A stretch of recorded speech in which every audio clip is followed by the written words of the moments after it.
মক্কার চতুর্পাশ থেকে বিশ্বের দিগন্ত থেকে যে সব মানুষগুলো হজ করার জন্য আসতো, বাইতুল্লাহ জিয়ারতের জন্য আসতো, তাদের কানে কানে গিয়ে বলতেন, বলে মক্কার মধ্যে নতুন এক পাগলের আবির্ভাব হয়েছে, তার কথাই তোমরা প্রভাবিত হইও না। বলেন না নাউযুবিল্লাহ। আমার ভাইয়েরা, এ সময় যারা ইসলাম ধর্ম গ্রহণ করেছিল, ওই সাহাবীদের উপরে সবচেয়ে বেশি জুলুম নির্যাতন মক্কার কাফেররা করেছিল। হযরতে বেলালের ঘটনা আমরা সবাই শুনেছি। হযরতে বেলালকে প্রচন্ড উত্তপ্ত রোদে এই শোয়া গরম বালির উপরে শোয়াইয়া থাকে তার যে মালিক উমামা ছিল, এই উমামা তাকে প্রতিদিন কষ্ট দিতেন, আর তিনি আহাদ আহাদ বলে ডাক দিতেন। হযরত আবু বকর সিদ্দিক রাদিয়াল্লাহু আনহু এই কষ্টের কথা দেখে, এই কষ্ট দেখে সহ্য করতে না পেরে নিজের টাকায় কিনে হযরত বেলালকে আজাদ করে দিলেন। আউযু বিল্লাহি মিনাশ শাইতানির রাজীম। বিসমিল্লাহির রাহমানির রাহীম।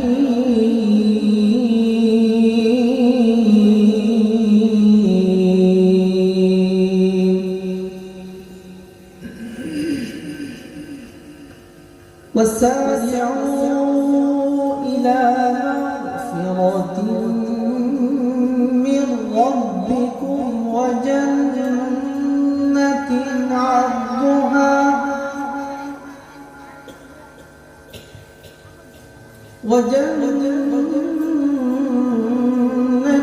عرضها السماوات والأرض أعدت للمتقين الذين ينفقون في السراء والضراء والكاظمين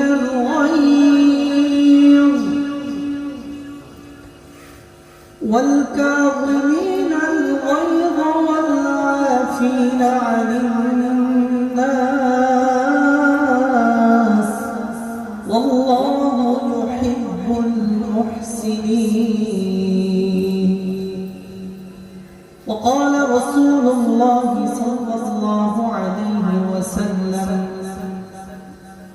أنا زعيم ببيت في ربض الجنة لمن ترك المراء وإن كان محقا وبيت في وسط الجنة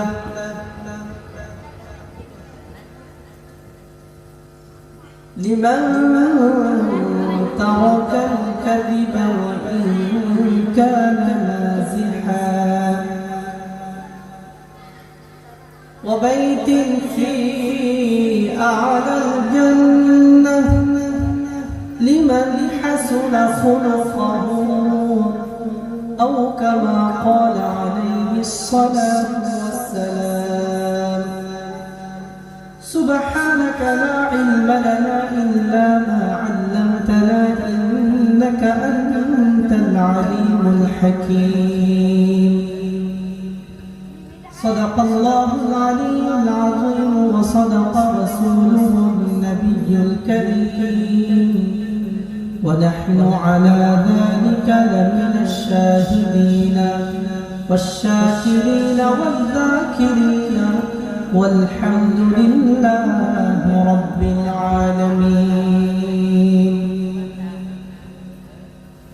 رہے میرے مسکن حوالی کعبہ،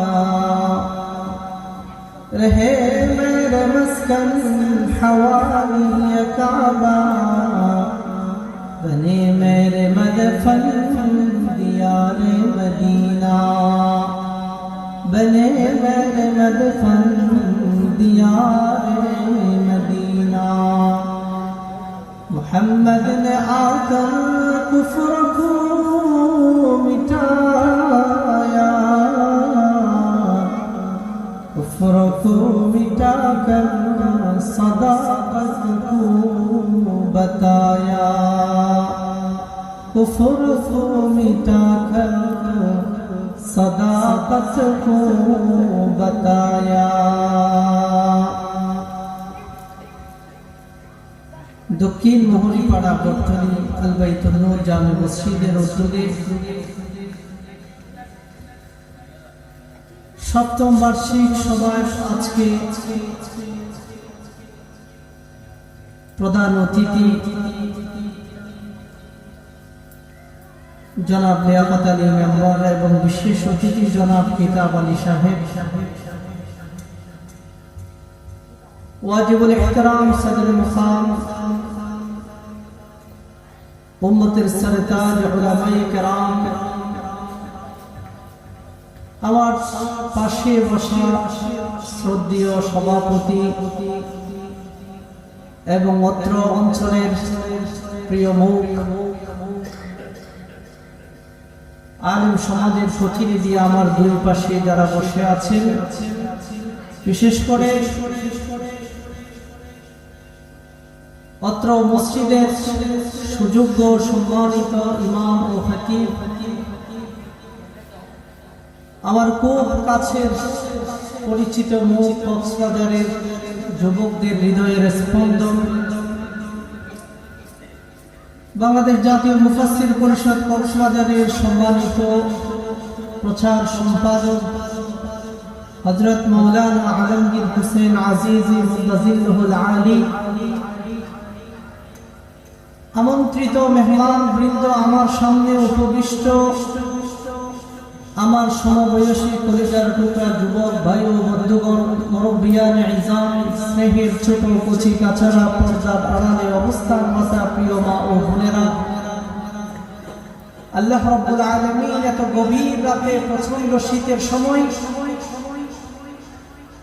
কোরআনের বাগানে জান্নাতি আয়োজনে সহিহ সুন্নাহর ভিত্তিতে কিছু কথা বলার এবং শোনার জন্য মাইকের আওয়াজ যতদূর শোনা যাচ্ছে তাদের ভিতর থেকে বাছাই করে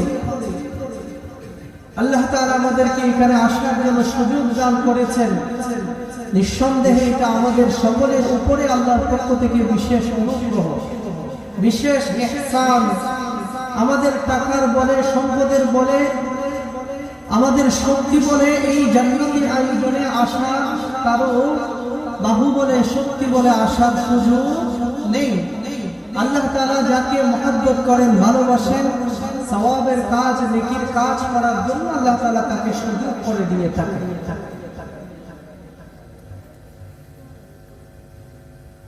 আমার সম্মানিত প্রিয় ভাইরা, যদিও ইতিপূর্বে মেরাজের বিষয়ে আলোচনা করার জন্য আমাকে বলা হয়েছিল, কিন্তু আমি আসার পরে বেশ কয়েকজন আলোচক থেকে যারা আলোচনা করেছেন সকলেই মেরাজের উপরে অনেক লম্বা বিস্তারিত আলোচনা করেছেন। আমি মেরাজের উপরে আলোচনা করার প্রয়োজন মনে করছি না, তবে এটুকুই বলবো, মেরাজ কেন হয়েছিল, আল্লাহ তাআলা কোরআনের ভাষায় মেরাজ কেন হয়েছিল তার উত্তরে সূরা বনী ইসরাঈলের প্রথম আয়াতে আল্লাহ তাআলা বলেন, সুবহানাল্লাযী আসরা বিআবদিহি লাইলান মিনাল মাসজিদিল হারাম ইলাল মাসজিদিল আকসাল্লাযী বারাকনা হাওলাহু লিনুরিয়াহু মিন আয়াতিনা ইন্নাহু হুয়াস সামিউল বাসীর।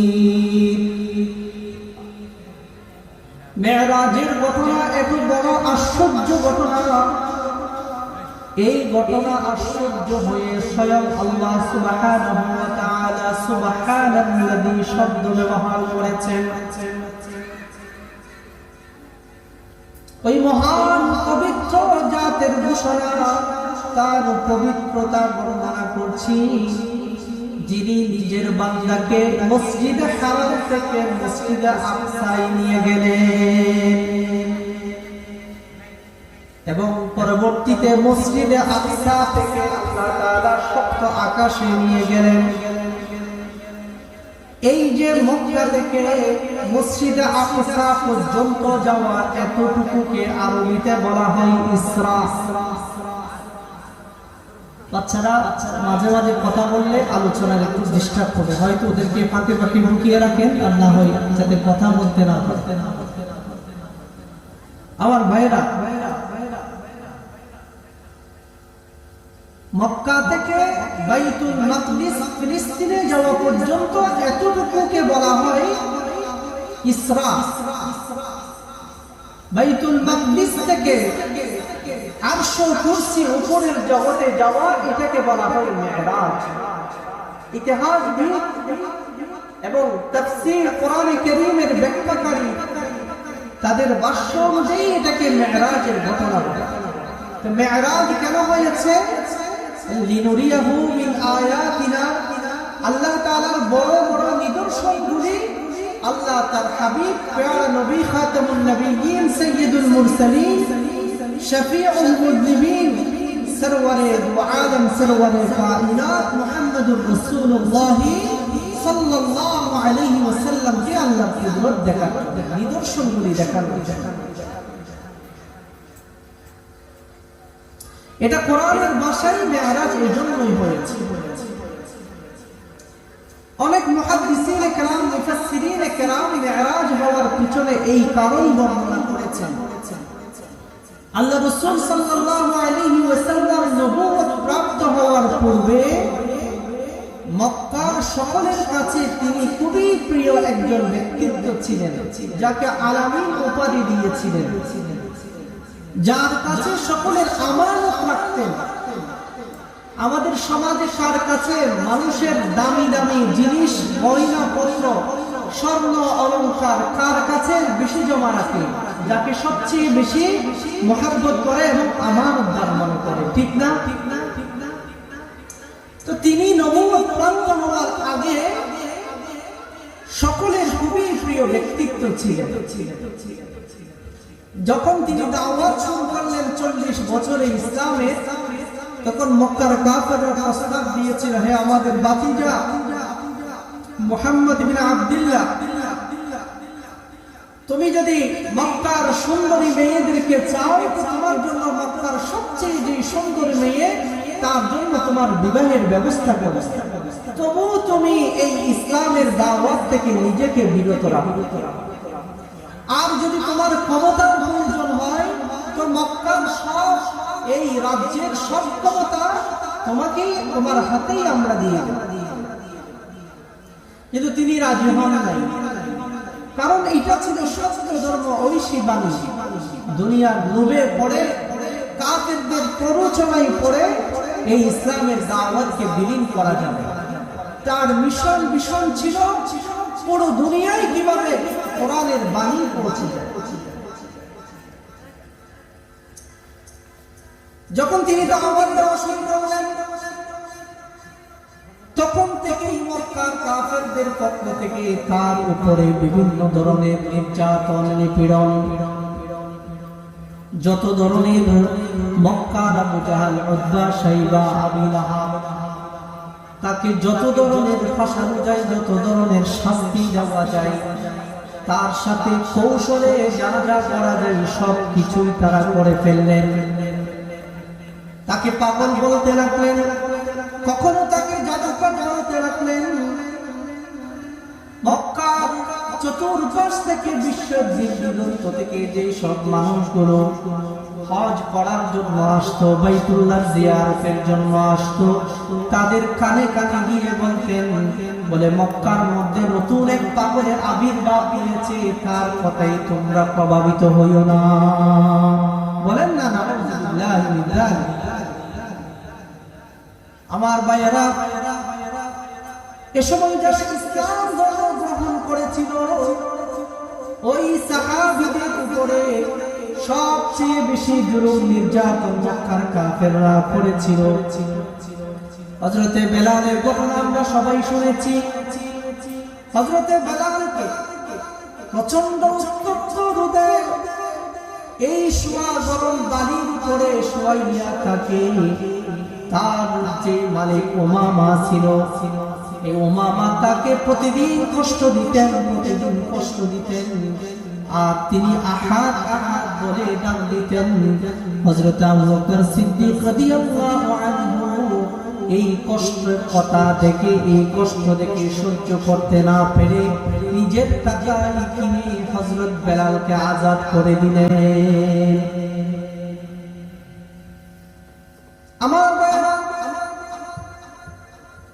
এই মক্কার নির্যাতন নিপীড়ন সহ্য করতে না পারে আল্লাহ রাসূলকে মক্কা থেকে মদিনায় হিজরত করার জন্য নির্দেশ দিলেন। সেই মক্কা থাকা অবস্থায় তার দুইটা আশ্রয়স্থল ছিল।